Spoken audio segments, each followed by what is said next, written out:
Hello everyone, welcome back to my channel Tech with Ram.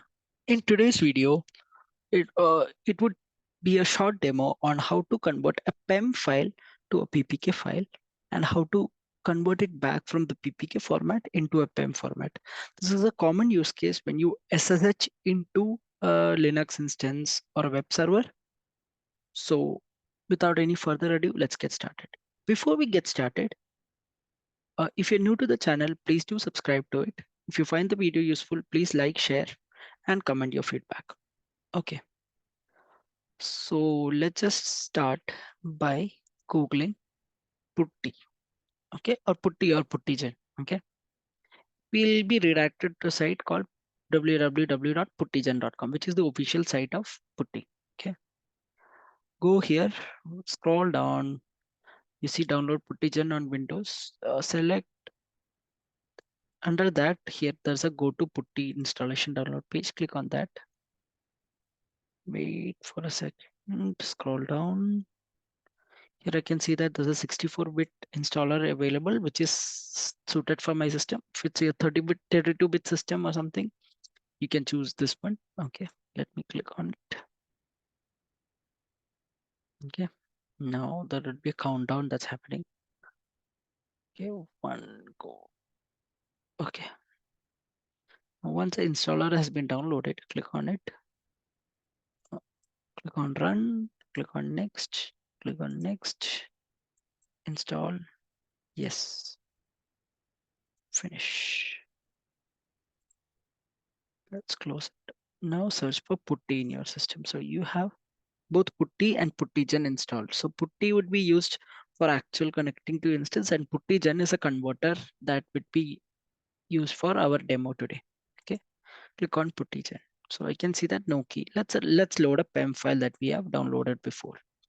Okay, we go to demo and then select all files. I have a Windows PEM file already downloaded, which was one of the older PEM files I used to be using.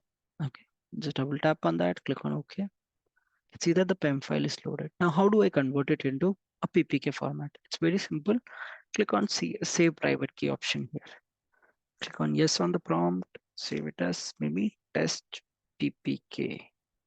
Okay, and enter.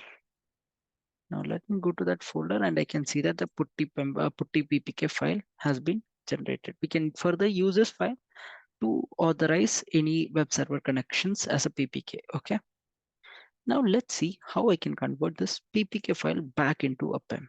Maybe I'll just close the Puttigen and relaunch it. Now let me load it. Okay, and select test PPK. That the PPK file that we have just generated. Now parameters, click RSA. RSA is the parameter to choose. Then conversions, click on export open SSH key. Click on that. Click yes. Change to some test name, test PEM. Okay. .pem. Okay. So that you have, I have a different PEM file that's created now. Let me open this PEM file. Let me open the initial PEM file. Okay. Now I can see there are two keys here. This is the initial one, which is Windows PEM, and this is the older one, which is, so this is the newer one. Okay. Let me ensure that these are the same by copying this and just trying to find it here. I can see that there is a hit, which means the PEM file conversions is successful. Okay. I hope this short video was useful to you. If you found it helpful, please like and subscribe to the channel and leave your comments in the feedback. Thank you.